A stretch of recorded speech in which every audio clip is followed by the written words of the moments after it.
Saligrama police ಠಾಣಾ ವ್ಯಾಪ್ತಿಯ ಸರ್ಕಾರಿ ಬಾಲಕಿಯರ ಮತ್ತು ಬಾಲಕರ ಸರ್ಕಾರಿ ಪದವಿ ಪೂರ್ವ ಕಾಲೇಜು ವಿದ್ಯಾರ್ಥಿಗಳಿಗೆ ಮಾದಕ ವಸ್ತುಗಳ ದುಷ್ಪರಿಣಾಮಗಳ ಕುರಿತು ಜಾಗೃತಿ ಕಾರ್ಯಕ್ರಮವನ್ನು ಹಮ್ಮಿಕೊಳ್ಳಲಾಯಿತು.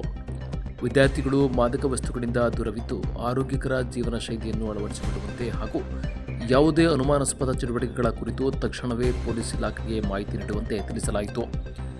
ಕಾರ್ಯಕ್ರಮದಲ್ಲಿ ಪೊಲೀಸ್ ಇನ್ಸ್ಪೆಕ್ಟರ್ ಶಶಿಕುಮಾರ್, ಪಿಎಸ್ಐಗಳಾದ ವಿಜಯರಾಜ್, ಬಿಂದುಭೂಷಣ್, ಎಎಸ್ಐಗಳಾದ ಕುಮಾರ್, ಮಹೇಶ್ ಮತ್ತು ಠಾಣಾ ಸಿಬ್ಬಂದಿಗಳು ಹಾಜರಿದ್ದರು.